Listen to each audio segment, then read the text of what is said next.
मैंने बहुत कम शब्दों में अपनी जानकारी दी है। तो स्वागत करते हैं आप सभी को अपने यूट्यूब चैनल में।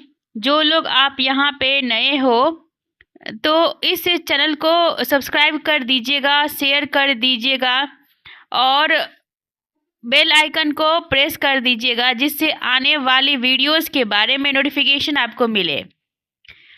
तो यहाँ पे कहा गया है कि हमारे सामने चर्चा के लिए आया दूसरा विषय था, हिंदू प्रतिनिधि तथा सरकार में हिंदुस्तान की राजनीतिक प्रगति किस प्रणाली अनुसार होनी चाहिए, यह संघर्ष था। फिलहाल में सरकार केवल प्रांतीय स्वतंत्रता देने के विचार में है और केंद्रीय सरकार हिंदुस्तान में स्वाधीन करने के तैयार नहीं था। और परंतु इस विवाद के कारण इस जिम्मेदार स्वराज का अंतिम सीमा कौन सी है तथा संरक्षण बंधन की निश्चय स्वरूप क्या है, जो महत्व का प्रश्न था,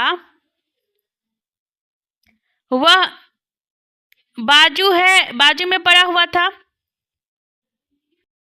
हम अल्पसंख्यकों ने नीति स्वीकार की है, जिम्मेदार का स्वराज हमें भी चाहिए। तो मैं ये कहूँगी कि आप जो भी लोग यहाँ पे नए आए हो तो इसको सब्सक्राइब, शेयर और बेल आइकन को प्रेस कर दीजिएगा। इससे आपको आने वाली वीडियोस के बारे में नोटिफिकेशन मिलेंगे। और मैं ये कहती हूँ, गांधी जी सहित सारे हिंदू रियासतदार व यूरोपियन प्रतिनिधि उपस्थित थे। बादशाह ने शिष्टाचार स्वरूप कुछ बोलने के लिए 10 लोग पहले ही चयन किया था। उनमें मैं भी एक था। राजा से बोलने के लिए मेरी पारी आई तब मेरा बचपन याद हो गया। पाठशाला में गुरुजी के सामने खड़ा हुआ वैसे ही प्रतीत हुआ। महाराज के साथ क्या बोले, उन्हें क्या बताए, समझ नहीं आ रहा है। उनकी चिंता कैसे दूर की जाए और पूछा, हिंदुस्तान में अछूत समाज की स्थिति कैसी होगी। मैंने कम शब्दों में अस्पृश्यता जनता के समक्ष जानकारी दी। मुझे ज्ञात है कि मेरे बताई गई जानकारी राजा साहब बहुत सी बीते बातों से पहले अवगत थे। उन्होंने बहिष्कृत वर्ग की दुर्दशा पर खेद व्यक्त किया है। मेरे द्वारा बताई गई हर हकीकत पर उनके ओठों पर पैरों में कंपन हो रहा था। मेरी शिक्षा कैसे हुई है, मेरे पिताजी क्या करते रहते थे, उन्होंने उसकी आस्था के लिए पूछताछ की।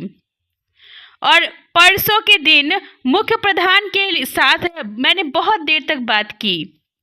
अछूत समाज के लिए उन्होंने कैसी बातें कल्याणकारी की।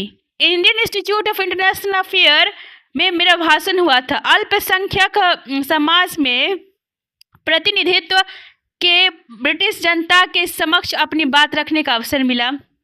इसी उद्देश्य से कार्यक्रम आयोजित किया। मैंने अपने भाषण में अछूत वर्गों की आवश्यकता और उसकी उपयोगिता आज कितनी ज़रूरी है उसका विवेचन किया और सर मोहम्मद शफी मुसलमान के पक्ष रखा।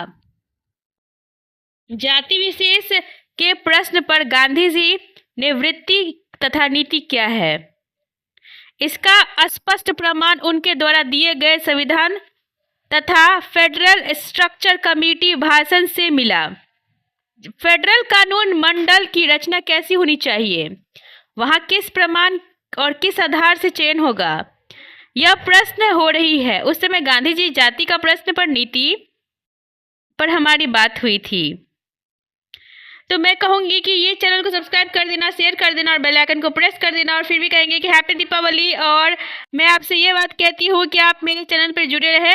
और मैं ये कहती हूँ कि ये अध्याय जो है काफ़ी लंबी है और इसको पढ़ने में थोड़ा सा वक्त लगेगा, तो इसको कंटिन्यू करेंगे कल। थैंक यू सो मच और शुक्रिया सभी को। Wish very happy Deepavali and safe रहे, सुरक्षित रहे, अपना ख्याल रखें। आपके सिवा कोई नहीं है इस दुनिया में और कोई पाखंड पे मत विश्वास करना और अपना ख्याल रखना और अपना सुरक्षित रखना।